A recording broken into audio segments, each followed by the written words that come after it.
সূরা আল আম্বিয়া। বিসমিল্লাহির রহমানির রহিম। রহমান রহিম আল্লাহ তাআলার নামে। ইকতারাবা লিন-নাসি হিসাবুহুম ওয়া হুম ফী গাফলাতিন মু'রিদুন।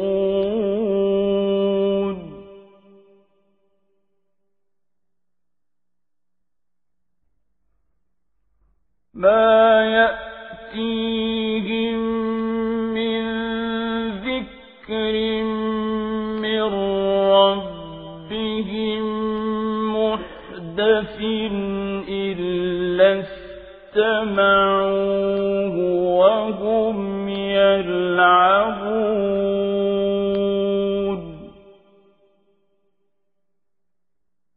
লাহিয়াতান قلوبهم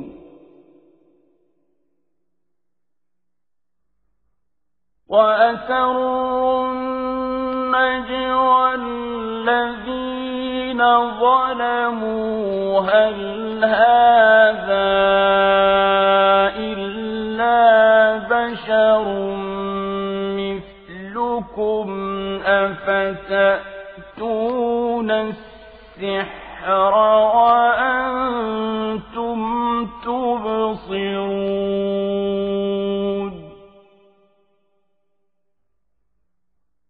قال ربي يعلم القول في السماء والأرض وهو السميع العليم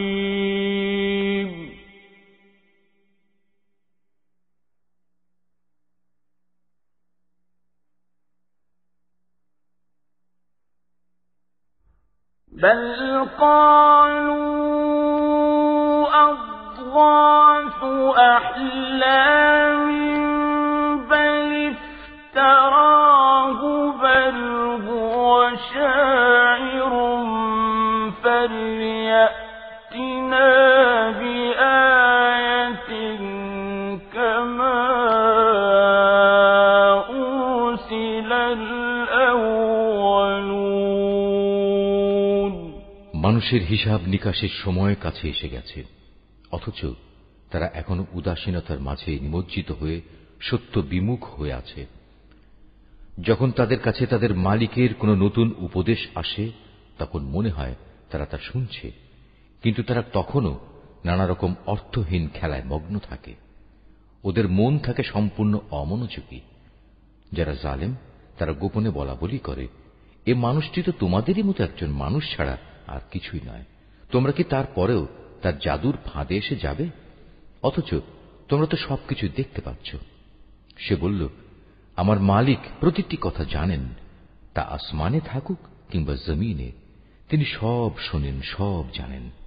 তারা তো বরং কোরআনের ব্যাপারে বলে, এগুলো হচ্ছে অলীক স্বপ্ন মাত্র। সে নিজেই এসব উদ্ভাবন করেছে, কিংবা সে হচ্ছে একজন কবি।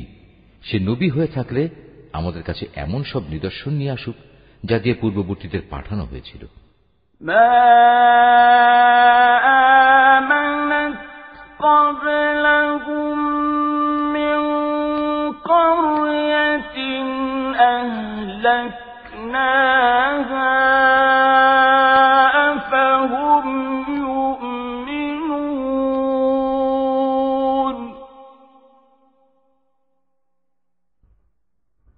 وما أرسلنا قبلك إلا رجالا نوحي إليهم فاسألوا أهل الذكر إن كنتم لا تعلمون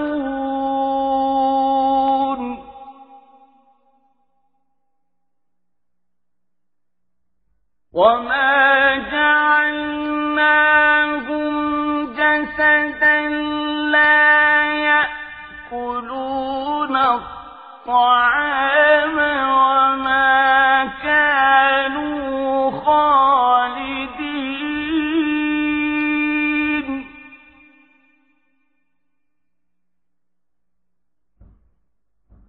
ثم صدقناهم الوعد فأنجيناهم ومن نشاء وأهلكنا المسرفين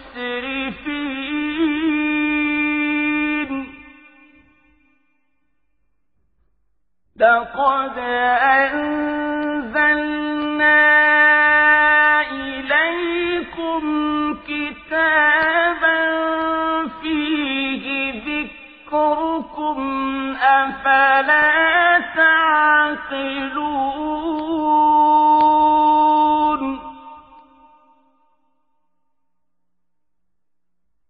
وكم قصمنا من قرية كانت ظالمة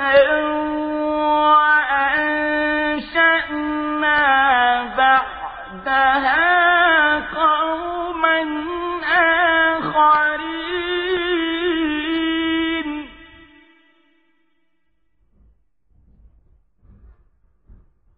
فلما أحسوا بأسنا إذا هم منها يركضون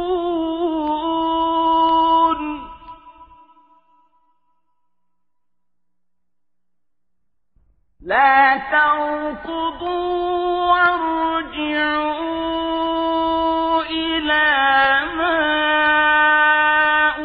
أترفتم فيه ومساكنكم لعلكم تسألون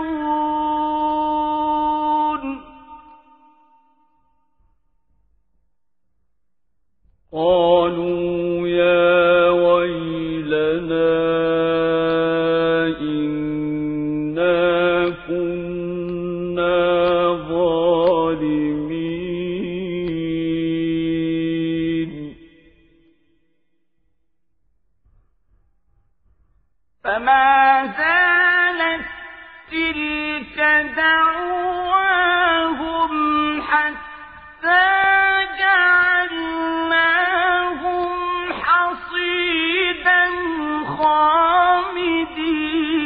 خامدين এদের আগে এমন সব জনপদ আমি ধ্বংস করেছি, তার অধিবাসীরা এসব নিদর্শন দেখেও ঈমান আনেনি। এরা কি এখন ঈমান আনবে? তোমার পূর্বে আমি মানুষকেই সব সময় নবী বানিয়ে তাদের কাছে পাঠিয়েছি। তোমরা যদি বিষয়টি না জানো তাহলে আগের কেতাবওয়ালাদের কাছে জিজ্ঞেস করো। আমি তাদের এমন সব দেহাবয়ব দিয়ে পয়দা করিনি যে তারা খেতে পারত না। তাছাড়া তারা কেউ এ দুনিয়ায় চিরস্থায়ী হয়েও থাকেনি। অতঃপর আমি আযাবের ওয়াদা সত্য প্রমাণিত করে দেখালাম। আযাব যখন এসে গেল তখন আমি যাদের চাইলাম শুধু তাদেরই উদ্ধার করলাম, আর জালেমদের আমি সমূলে বিনাশ করে দিলাম।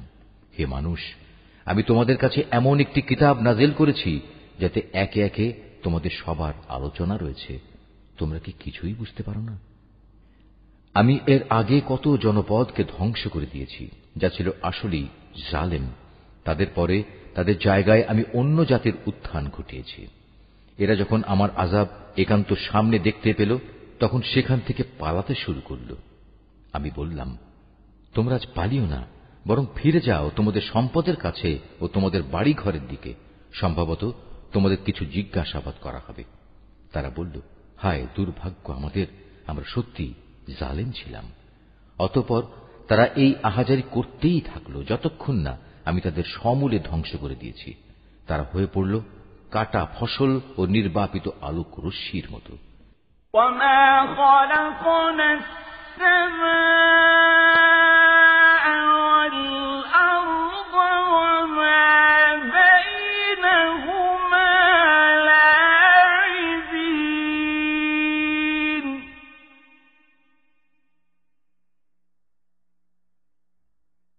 لو أردنا أن نتخذ لهوا لاتخذناه من لدنا إن كنا فاعلين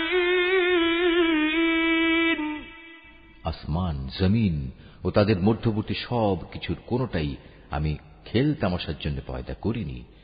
আমি যদি নেহায়েত কোনো খেল তামাশার বিষয়ই বানাতে চাইতাম, তাহলে আমি আমার কাছে যা নিষ্প্রাণ বস্তু আছে তা দিয়েই এ সব কিছু বানিয়ে দিতাম। بل نقذف بالحق على الباطل فيدمغه فإذا هو زاهق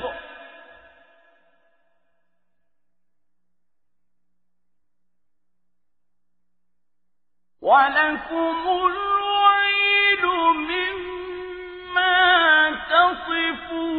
تصفون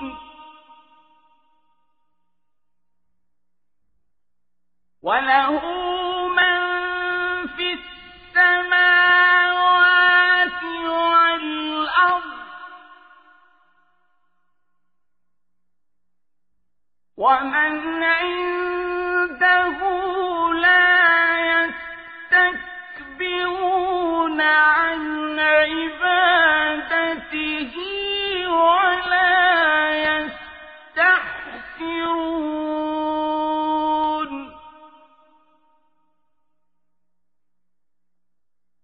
يسبحون الليل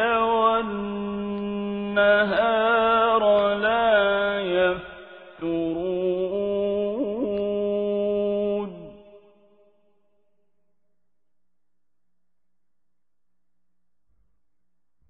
أم اتخذوا آلهة من الأرض هم ينشرون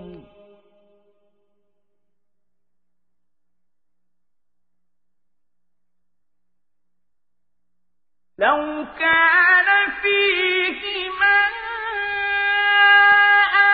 آلهة إلا الله لفسدتا فسبحان الله رب العرش عما يصفون বরং আমি সত্যকে মিথ্যার উপর ছুঁড়ে মারি, অতঃপর সে সত্য এ মিথ্যার মগজ বের করে দেয়। এর ফলে যা মিথ্যা তার সাথে সাথে নিশ্চিহ্ন হয়ে যায়। দুর্ভোগ তোমাদের, তোমরা যা কিছু উদ্ভাবন করছো তা থেকে আল্লাহ তাআলা অনেক পবিত্র। আসমান সমূহ ও জমিনে যা কিছু আছে সবই তো তাঁর মালিকানাধীন। তাঁর একান্ত সান্নিধ্যে যেসব ফেরেশতারা আছে তারা কখনো তার ইবাদত করতে অহংকার বোধ করে না, তারা কখনো ক্লান্তিও বোধ করে না।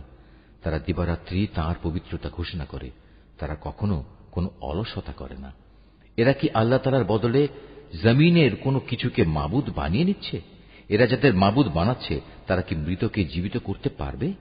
যদি আসমান জমিনে আল্লাহ তাআলা ব্যতীত আরো অনেক মাবুদ থাকত, তাহলে কবেই জমিন আসমানের উভয়টাই ধ্বংস হয়ে যেত।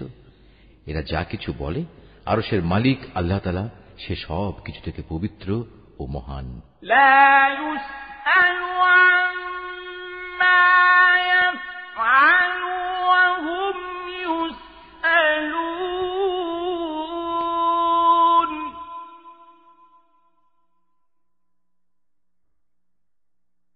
أم اتخذوا من دونه آلهة قل هاتوا برهانكم هذا ذكر من معي وذكر من قبلي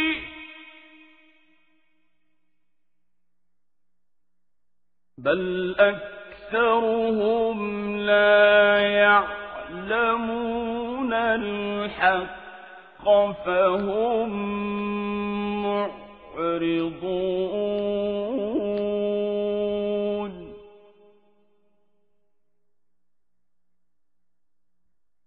وما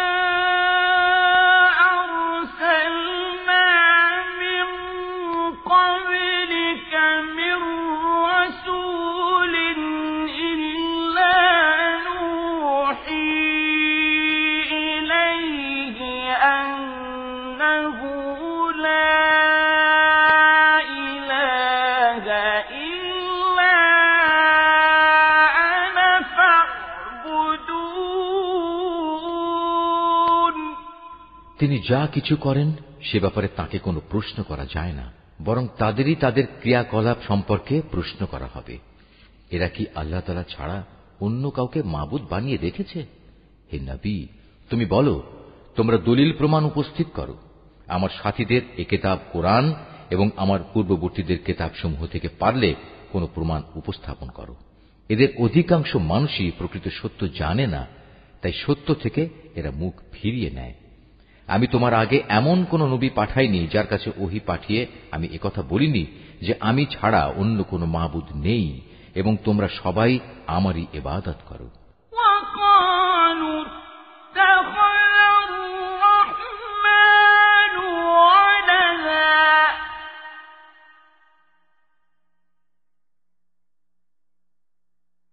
সুবহানাহু বাল ইবাদুম মুকরামুন لا يسبقونه بالقول وهم بأمره يعملون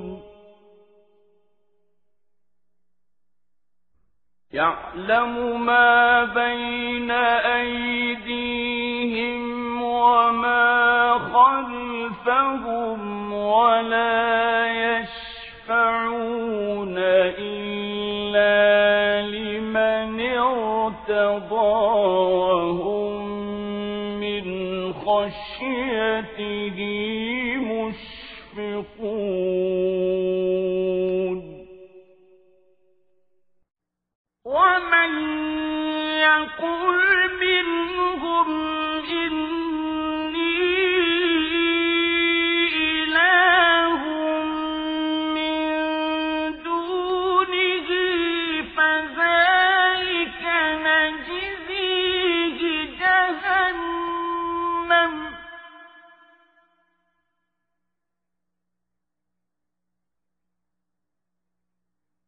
كذلك نجزي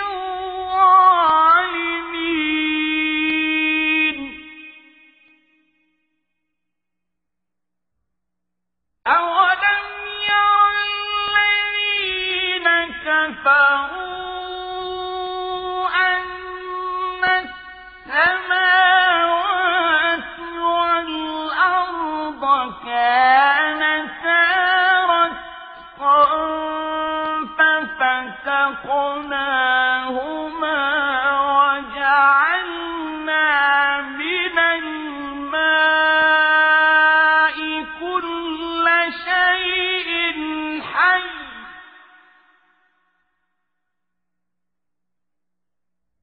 أفلا يؤمنون এ মূর্খ লোকেরা বলে, দয়াময় আল্লাহ তাআলা ফেরেশতাদের নিজের সন্তান বানিয়ে নিয়েছেন। তিনি এসব কথাবার্তা থেকে অনেক পবিত্র। বরং তারা হচ্ছে আল্লাহ তাআলার সম্মানিত বান্দা। তারা কখনো তার সামনে আগে বেড়ে কথা বলে না। তারা তো তার আদেশ অনুসারেই কাজ করে। তাদের সামনে পেছনে যা কিছু আছে তা সবই তিনি জানেন। তারা আল্লাহ তাআলার সমীপে শুধু সেসব লোকদের জন্যই কোনো সুপারিশ করে যাদের প্রতি আল্লাহ তাআলা সন্তুষ্ট রয়েছেন। তারা নিজেরাও সব সময় তার ভয়ে ভীত সন্ত্রস্ত থাকে। যারা অহংকারী তাদের মধ্যে যদি কেউ একথা বলে, আল্লাহ তাআলার বদলে আমিই হচ্ছি মাবুদ, তাহলে তাকে আমি জাহান্নামের কঠিন শাস্তি দেব। মূলত আমি জালেমদের এভাবেই শাস্তি দেই। এরা কি দেখে না আসমান সমূহ ও পৃথিবী একসময় ওতপ্রোতভাবে মিশেছিল। অতঃপর আমি এদের উভয়কে আলাদা করে দিয়েছি এবং আমি প্রাণবান সব কিছুই পানি থেকে সৃষ্টি করেছি। এসব জানার পরেও কি তারা ঈমান আনবে না? وَجَعَلْنَا فِي الْأَرْضِ رَوَاسِيَ أَن تَمِيدَ بِهِمْ وَجَعَلْنَا فِيهَا فِجَاجًا سُبُلًا لَّعَلَّهُمْ يَهْتَدُونَ। আমি জমিনের উপর সুদৃঢ় পাহাড়সমূহ রেখে দিয়েছি যেন তা ওদের নিয়ে এদিক সেদিক নড়াচড়া করতে না পারে। এছাড়াও আমি ওতে প্রশস্ত রাস্তা তৈরি করে দিয়েছি যাতে করে তারা তাদের নিজ নিজ গন্তব্যস্থলে পৌঁছতে পারে। وَجَعَلْنَا السَّمَاءَ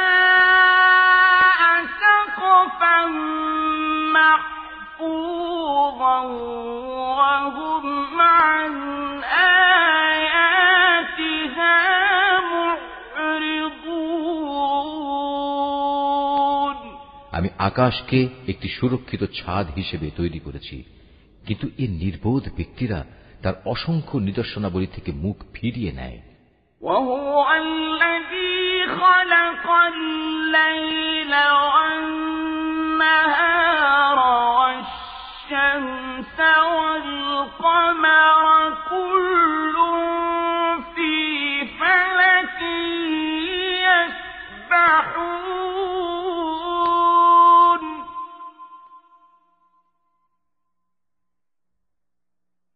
وَمَا جَعَلْنَا لِبَشَرٍ مِّن قَبْلِكَ الْخُلْدَ أَفَإِن مِّتَّ فَهُمُ الْخَالِدُونَ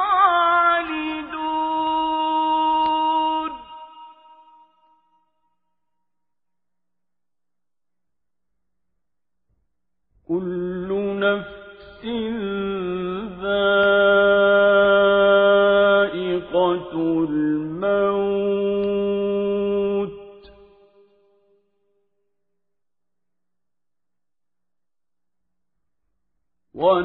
وَنَبْلُوكُم بِالشَّرِّ وَالْخَيْرِ فِتْنَةً وَإِلَيْنَا تُرْجَعُونَ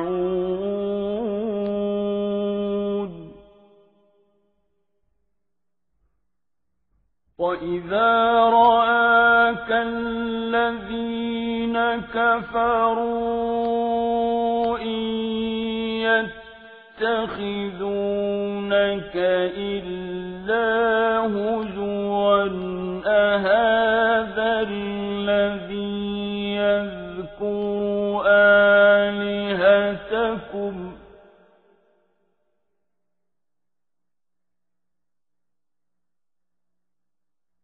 أَهَٰذَا الَّذِي يَذْكُرُ آلِهَتَكُمْ وَهُم بِذِكْرِ الرَّحْمَٰنِ هُمْ كَافِرُونَ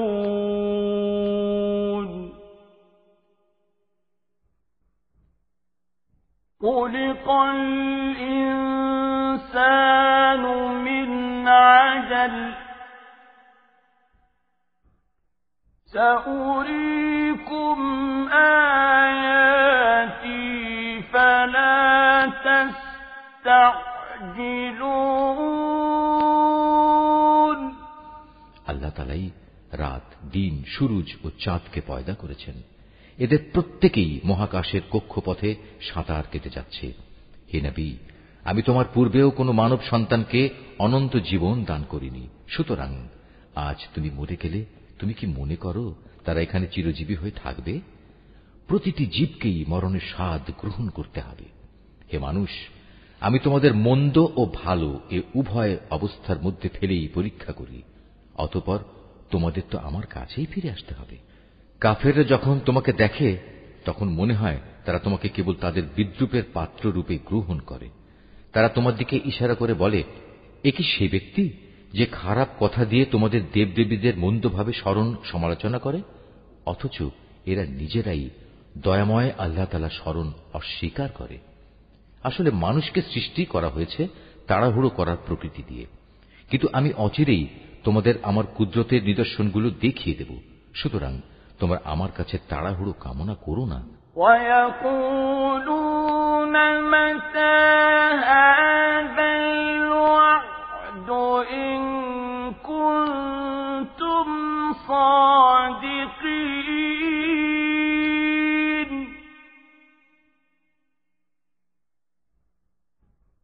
لَوْ يَعْلَمُ الَّذِينَ كَفَرُوا حِينَ لَا يَكُفُّونَ عَن وُجُوهِهِمُ النَّارَ وَلَا عَن ظُهُورِهِمْ وَلَا هُمْ يُنصَرُونَ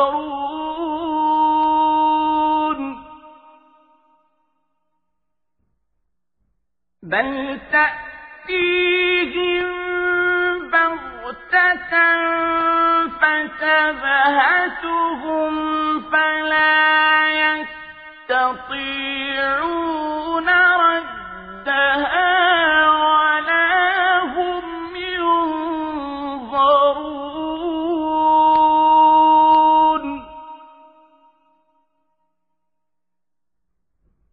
وَلَقَدِ اسْتُهْزِئَ بِرُسُلٍ مِّن قَبْلِكَ فَحَاقَ بِالَّذِينَ سَخِرُوا مِنْهُم مَّا كَانُوا بِهِ يَسْتَهْزِئُونَ তারা বলে, যদি তোমরা সত্যবাদী হও তাহলে বলো কিয়ামতের এই ওয়াদা কবে পূর্ণ হবে। কত ভালো হতো যদি এ কাফেররা সে ঘণ্টির কথা জানত, যখন তারা তাদের সামনে ও তাদের পেছন থেকে আসা আগুন কিছুতেই প্রতিরোধ করতে পারবে না। সে সময় তাদের কোন রকম সাহায্যও করা হবে না। মূলত কিয়ামত তাদের উপর আসবে হঠাৎ করে, এসেই তা তাদের হতবুদ্ধি করে দেবে। তখন তাকে তারা কোনো অবস্থায় প্রতিরোধ করতে পারবে না, আর না তাদের এজন্য কোনো অবকাশ দেয়া হবে। হে নবী, তোমার আগেও অনেক রসুলকে এভাবে ঠাট্টা বিদ্রূপ করা হয়েছিল। পরে দেখা গেল তারা যা নিয়ে ঠাট্টা বিদ্রূপ করেছিল তাই তাদের পরিবেষ্টন করে নিয়েছে।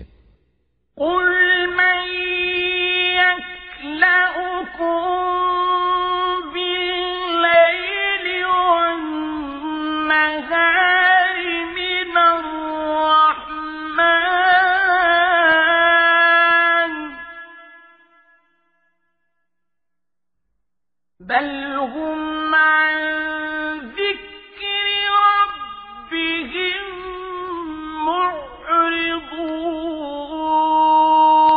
مُّعْرِضُونَ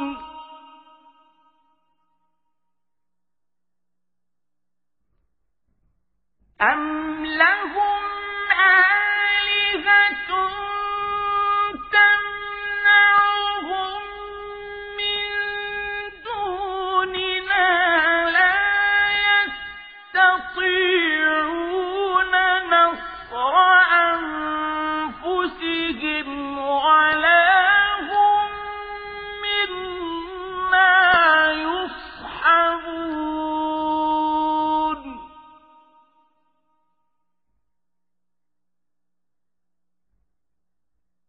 بَلْ مَتَّعْنَا هَٰؤُلَاءِ وَآبَاءَهُمْ حَتَّىٰ طَالَ عَلَيْهِمُ الْعُمُرُ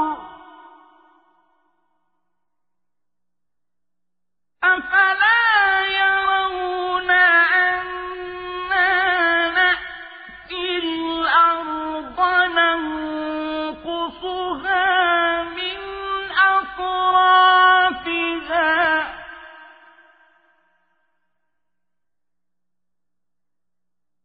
أَفَهُمُ الْغَالِبُونَ হে নবী, তুমি এদের জিজ্ঞেস করো কে তোমাদের দয়াময় আল্লাহ তাআলার আযাব থেকে রক্ষা করবে, তা রাতের বেলায় আসুক কিংবা দিনের বেলায় আসুক।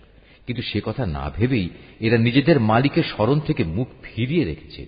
তবে কি তাদের আরো কোনো মাবুদ আছে যারা আমার আযাব থেকে তাদের বাঁচাতে পারবে? তারা তো নিজেদেরই কোনো সাহায্য করতে পারবে না, না তারা আমার কাছ থেকে সেখানে কোনো সাহায্যকারী পাবে। মূলত আমি এদের এবং এদের পিতৃপুরুষদের যাবতীয় ভোগ সম্ভার দান করে যাচ্ছিলাম এবং এভাবে এদের উপর দিয়ে সমৃদ্ধির এক দীর্ঘ সময় অতিবাহিত হয়ে গেছে। এখন কি তারা দেখতে পাচ্ছে না আমি জমিনকে চারিদিক থেকে তাদের উপর সংকুচিত করে আনছি? তারপরেও কি তারা বিজয়ী হবে বলে আশা করে? قُلْ إِنَّمَا أُنذِرُكُم بِالْوَحْيِ وَلَا يَسْمَعُ الصُّمُّ الدُّعَاءَ إِذَا مَا يُنذَرُونَ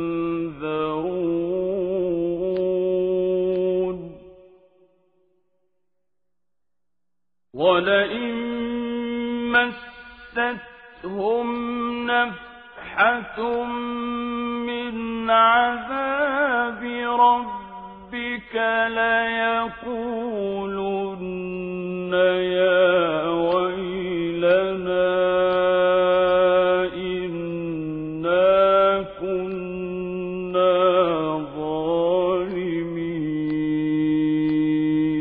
হে নবী, তুমি বলো, আমি তো শুধু ওহী দিয়ে তোমাদের জাহান্নামের ভয় দেখাই, কিন্তু এরা হচ্ছে বধির, তাই এদের সতর্ক করা হলেও এরা সে সতর্কবাণী শুনতে পায় না। অথচ তোমার মালিকের আযাবের সামান্য কিছু অংশ যদি এদের স্পর্শ করে, তখন এরা বলে উঠবে, হায় দুর্ভাগ্য আমাদের, আমরা সত্যি জালেম ছিলাম।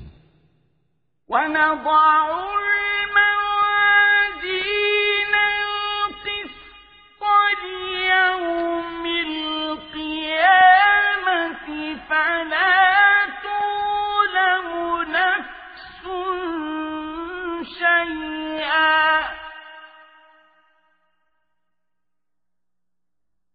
وإن كان مثقال حبة من خردل أتينا بها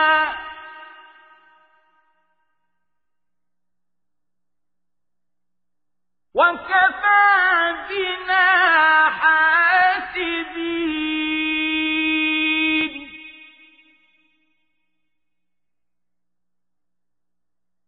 ولقد آتينا موسى وهارون الفرقان وضياء وذكرا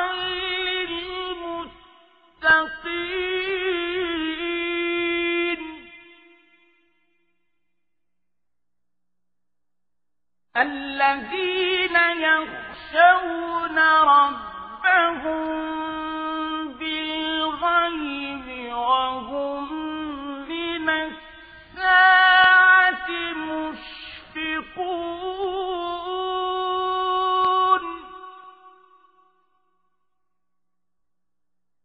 وهذا ذكر مبارك أنزلناه أفأنتم له منكرون ولقد آتينا إبراهيم رشده من قبل وكنا به عالمين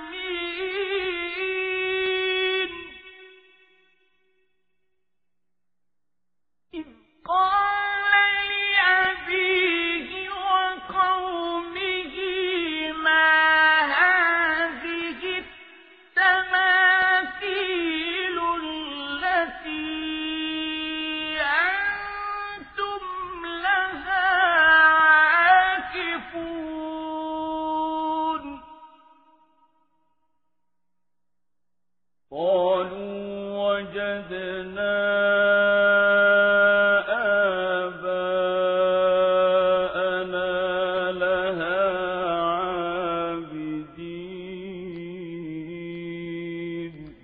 কিয়ামতের দিন আমি ন্যায় বিচারের জন্য একটি মানদণ্ড স্থাপন করব। অতঃপর সেদিন কারো কোনো মানব সন্তানের উপরই কোন রকম জুলুম হবে না। যদি একটি শস্যদানা পরিমাণ কোনো আমলও তার কোথাও লুকিয়ে থাকে, হিসাবের পাল্লায় তা আমি যথার্থই এনে হাজির করব। হিসাব নেয়ার জন্য আমি যথেষ্ট। অবশ্য আমি মুসা ও হারুনকে ন্যায় অন্যায়ের ফয়সালাকারী একটি গ্রন্থ দিয়েছিলাম। পরহেজগার লোকদের জন্য দিয়েছিলাম আঁধারে চলার আলো ও জীবনে চলার উপদেশ। এটা তাদের জন্য যারা আল্লাহ তাআলাকে না দেখেও ভয় করে এবং তারা কিয়ামত সম্পর্কে ভীত সন্ত্রস্ত থাকে। আর এ হচ্ছে বরকতপূর্ণ উপদেশ। এ কোরআন আমিই নাজিল করেছি। তোমরা কি এর অস্বীকারী হতে চাও?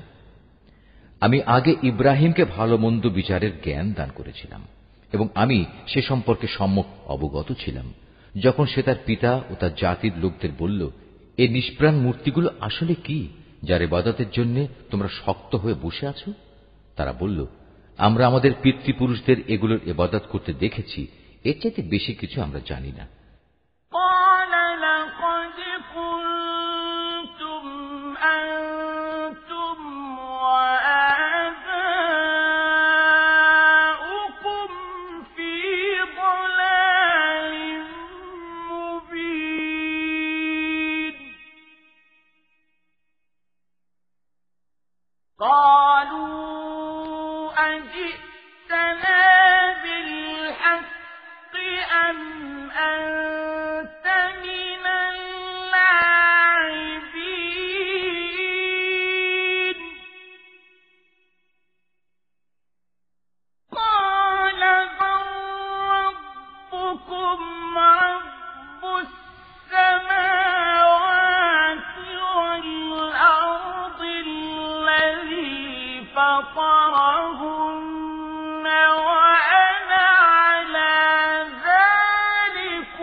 فجعلهم جذاذا إلا كبيرا لهم لعلهم إليه يرجعون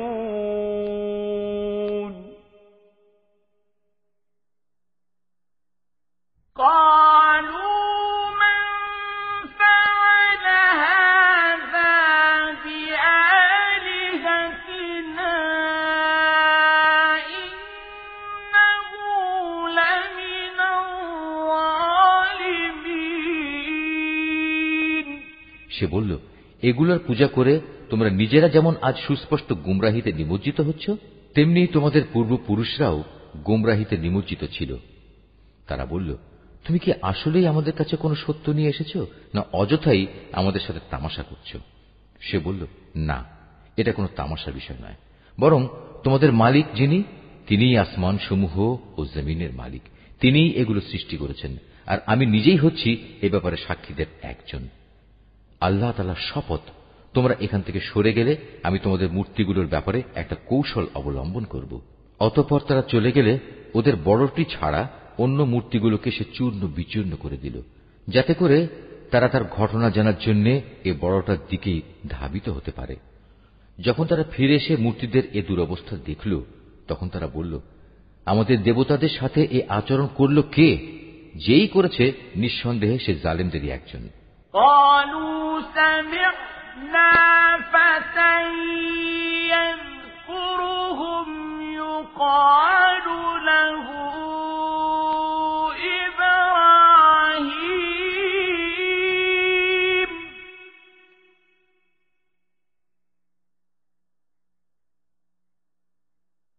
قالوا فأتوا به على أعين الناس لعلهم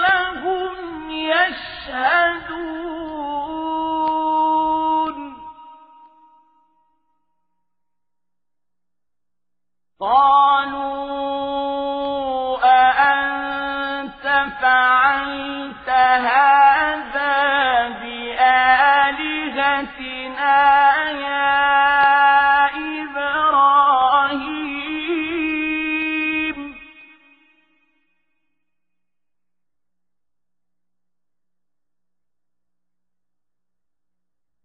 قال بل فعله كبيرهم هذا فاسألوهم إن كانوا ينطقون লোকেরা বলল, আমরা শুনেছি এক যুবক ওদের সমালোচনা করছিল। হ্যাঁ, সে যুবককে বলা হয় ইব্রাহিম। তারা বলল, যাও তাকে সব মানুষের চোখের সামনে এনে হাজির করো, যাতে করে তারা তার বিরুদ্ধে সাক্ষ্য দিতে পারে। ইব্রাহিমকে আনার পর তারা তাকে জিজ্ঞেস করল, হে ইব্রাহিম, তুমি কি আমাদের মূর্তিগুলোর সাথে এই আচরণ করেছ? সে বলল, বরং ওদের বড়টাই সম্ভবত এসব কিছু ঘটিয়েছে। তোমরা মূর্তিগুলোকে জিজ্ঞেস করো না। তারা যদি কথা বলতে পারে তাহলে তারাই বলবে কে তাদের সাথে এই আচরণ করেছে।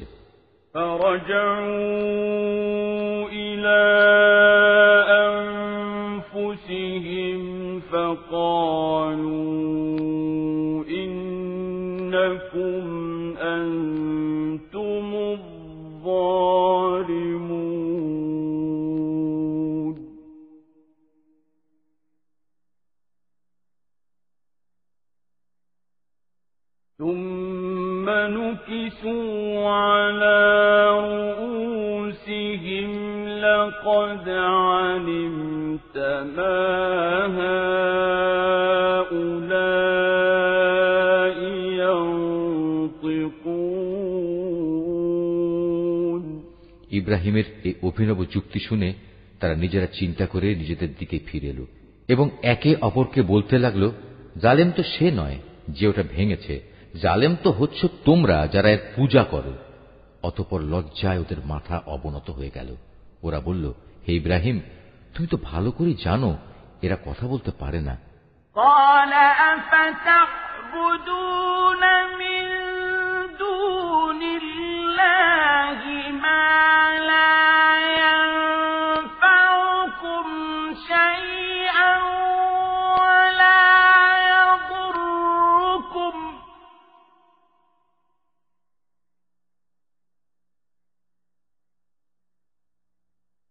أُفٍّ لكم ولما تعبدون من دون الله أفلا تعقلون قالوا حرقوه وانصروا آلهتكم إن كنتم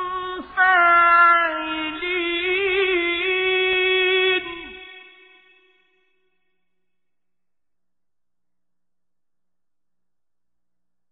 قلنا يا نار كوني بردا وسلاما على إبراهيم وأرادوا به كيدا فجعلناهم الأخسرين ونجيناه ولوطا إلى الأرض التي باركنا فيها للعالمين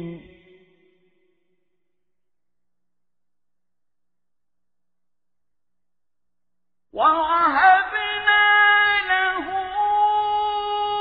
إسحاق ويعقوب نافلة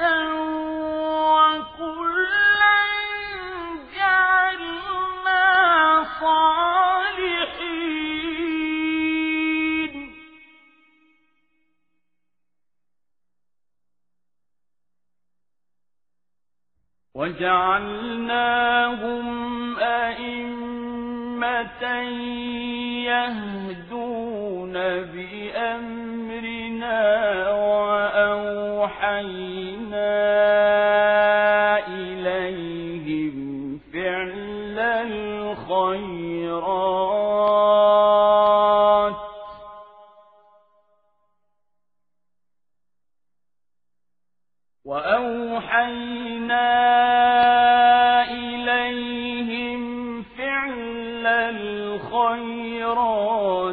وإقام الصلاة وإيتاء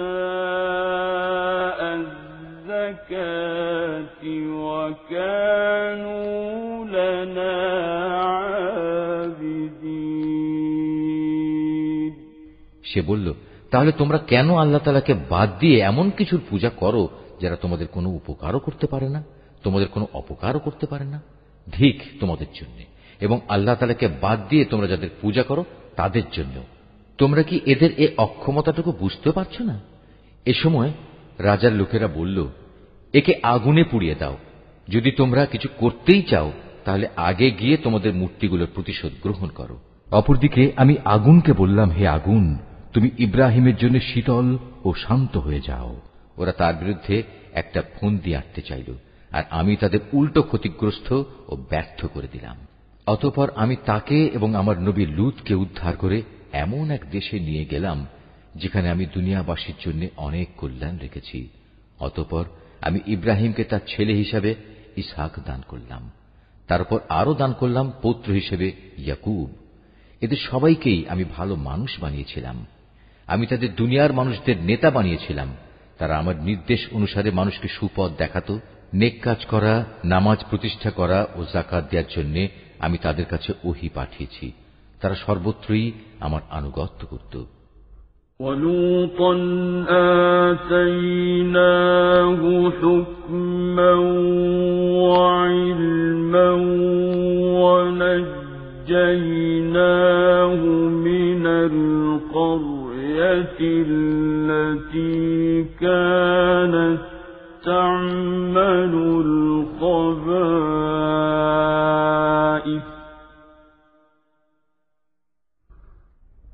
إِنَّهُمْ كَانُوا قَوْمَ سَوْءٍ فَاسِقِينَ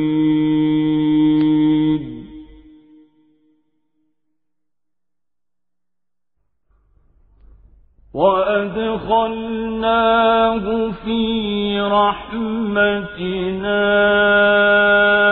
إِنَّهُ مِنَ الصالحين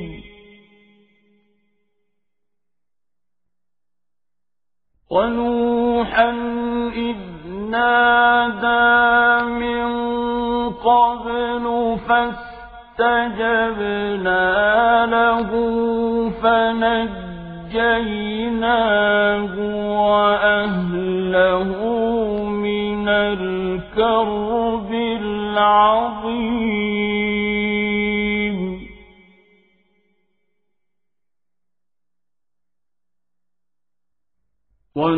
ونصرناه من القوم الذين كذبوا بآياتنا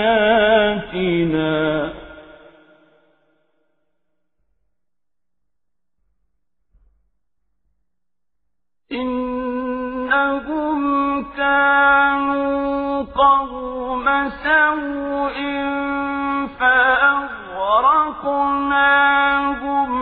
أجمعين। ইব্রাহিমের মতো আমি লূতকেও প্রজ্ঞা দান করেছিলাম। তাকেও আমি এমন একটি জনপদ থেকে উদ্ধার করে এনেছি যার অধিবাসীরা অশ্লীল কাজ করত। সত্যি তারা ছিল জঘন্য বদ ও গুনাহগার জাতি, আর আমি তাকে আমার অনুগ্রহ ভাজন করেছি। উপরন্তু সে ছিল একজন সৎ কর্মশীল নবী। হে নবী, তুমি নূহের কাহিনীও তাদের শোনাও। নূহ যখন আমাকে ডেকেছিল ইব্রাহিমেরও আগে, তখন আমি তার ডাকে সাড়া দিয়েছিলাম এবং তাকে ও তার পরিবার পরিজনদের আমি এক মহা সংকট থেকে উদ্ধার করেছিলাম। আমি তাকে এমন এক জাতির মোকাবেলায় সাহায্য করেছিলাম যারা আমার আয়াতসমূহ অস্বীকার করেছিল। আসলেই তারা ছিল বড় খারাপ জাতের লোক। অতঃপর আমি তাদের সবাইকে মহাপ্লাবনে ডুবিয়ে দিয়েছি। وداود وسليمان إذ يحكمان في الحرث إذ نفشت فيه غنم القوم وكنا لحكمهم شاهدين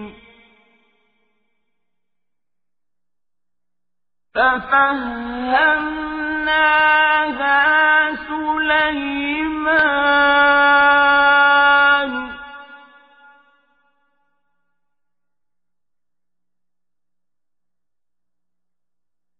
وكلا آتينا حكما وعلما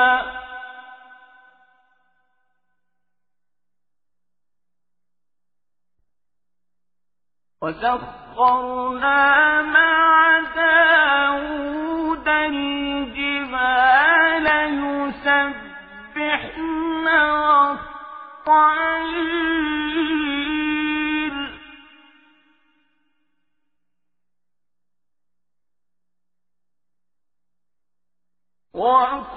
وكنا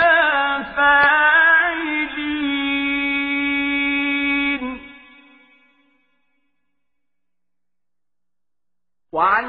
وعلمناه صنعة لبوس لكم لتحصنكم من بأسكم فهل أنتم شاكرون দাউদ ও সুলাইমানের ঘটনাও তাদের শোনাও, যখন তারা একটি ক্ষেতের ফসলের মোকদ্দমায় রায় প্রদান করছিল। মোকদ্দমাটা ছিল এমন, রাতের বেলায় মানুষদের কিছু মেষ অন্য মানুষদের খেতে ঢুকে তা তছনছ করে দিল। আমি নিজেও তাদের সাথে বিচার পর্ব পর্যবেক্ষণ করছিলাম। অতঃপর আমি সঠিক রায় যা তা সুলাইমানকে বুঝিয়ে দিয়েছিলাম। অবশ্য আমি তাদের উভয়কে প্রজ্ঞা ও জ্ঞান দান করেছিলাম। আমি পাহাড় পর্বত এবং পাক পাখালিকেও দাউদের অনুগত করে দিয়েছিলাম, যেন তারাও তার সাথে আল্লাহ তাআলার পবিত্রতা ও মহিমা ঘোষণা করতে পারে। আর আমি এসব কিছু ঘটাচ্ছিলাম। আর আমি তাকে তোমাদের যুদ্ধে ব্যবহারের জন্য বর্ম বানানোর শিক্ষা দিয়েছি, যাতে তোমরা তোমাদের যুদ্ধের সময় পরস্পরের আক্রমণ থেকে নিজেদের বাঁচাতে পারো। তারপরেও কি তোমরা আমার শুকরগুজার হবে না? ولسليمان الريح عاصفة تجري بأمره إلى الأرض التي باركنا فيها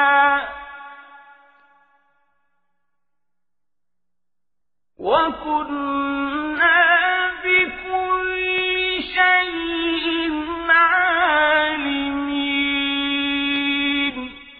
আমি প্রবল হাওয়াকে সুলাইমানের জন্য বশীভূত করে দিয়েছিলাম। তা তার আদেশে সে দেশের দিকে ধাবিত হতো যেখানে আমি প্রভূত কল্যাণ রেখে দিয়েছি। মূলত আমি প্রতিটি বিষয়ের ব্যাপারেই সম্যক অবগত আছি। ومن الشياطين من يغوصون له ويعملون عملا دون ذلك وكنا لهم حافظين শয়তানদের মাঝে তার কিছু জিন অনুসারী তার জন্য সমুদ্রের ডুবুরির কাজ করত।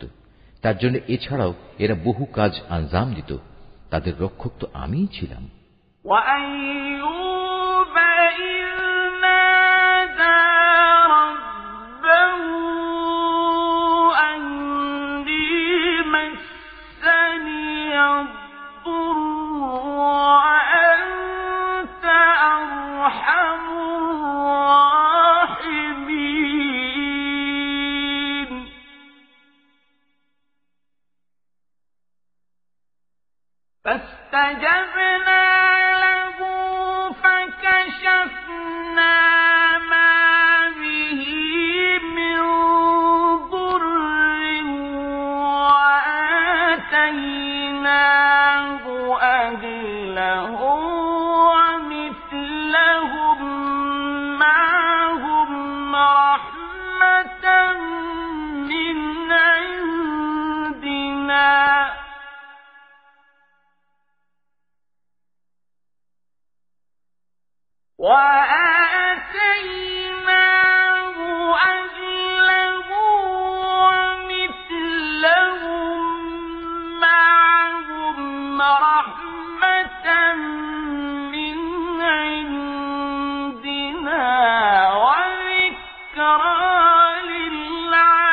وأدخلناهم في رحمتنا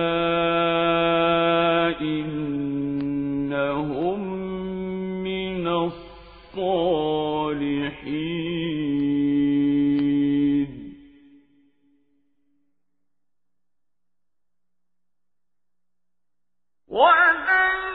وذنون إذ ذهب مغاضبا فظن أن لن نقدر عليه فنادى في الظلمات أن لا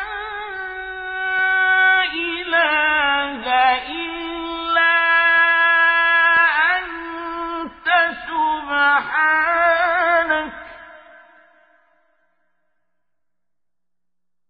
سبحانك إني كنت من الظالمين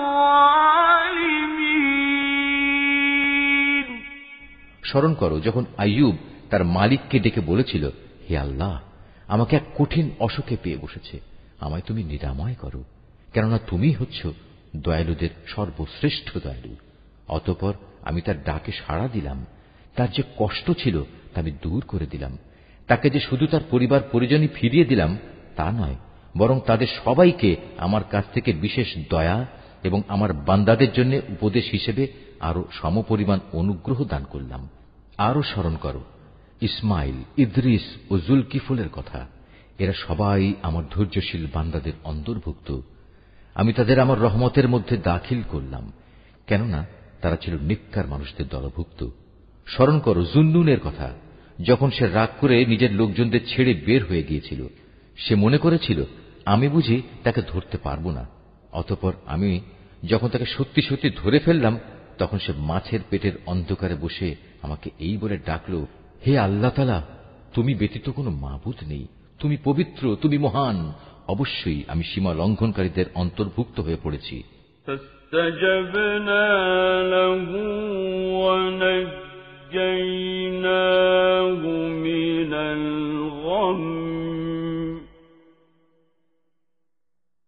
وكذلك ننجي المؤمنين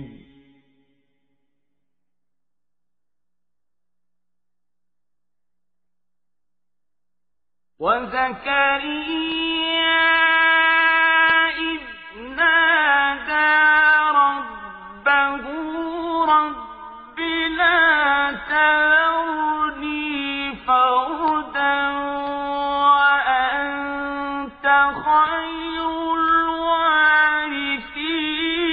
الوارثين فاستجبنا له ووهبنا له يحيى وأصلحنا له زوجه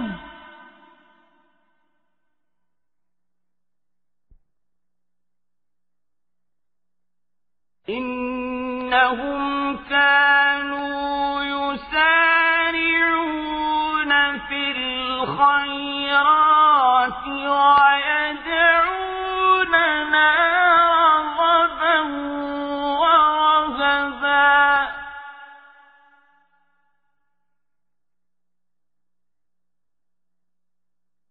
وكانوا لنا خاشعين অতঃপর আমি তার ডাকে সাড়া দিলাম এবং তাকে তার মানসিক দুশ্চিন্তা থেকে আমি উদ্ধার করলাম। আর এভাবেই আমি আমার মোমেন বান্দাদের সব সময় উদ্ধার করি। আরো স্মরণ করো জাকারিয়ার কথা, যখন সে তার মালিককে ডেকে বলেছিল, হে আমার মালিক, তুমি আমাকে একা নিঃসন্তান করে রেখে দিও না, তুমি হচ্ছ উৎকৃষ্ট মালিকানার অধিকারী। অতঃপর আমি তার জন্য সাড়া দিয়েছিলাম, তাকে দান করেছিলাম নেক সন্তান ইয়াহিয়া, এবং তার মনের আশা পূরণের জন্য আমি তার স্ত্রীকে বন্ধ্যাত্ব মুক্ত করে সম্পূর্ণ সুস্থ সন্তান ধারণোপযোগী করে দিয়েছিলাম। আসলে এর লোকগুলো হামেশাই সৎ কাজে একে অন্যের সাথে প্রতিযোগিতা করত।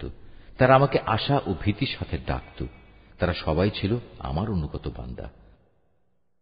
والتي أحصنت فرجها فنفخنا فيها من روحنا وجعلناها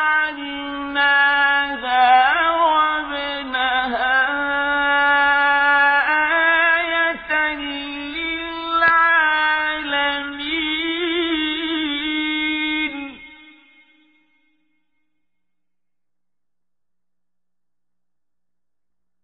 إن هذه أمتكم أمة واحدة وأنا ربكم فاعبدون.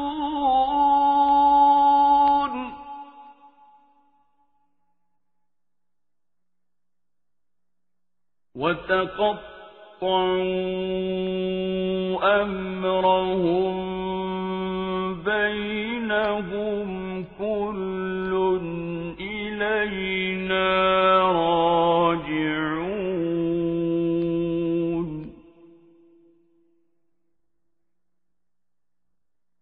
فمن يعمل من الصالحات وهو مؤمن فلا كفران لسعيه وإنا له كاتبون.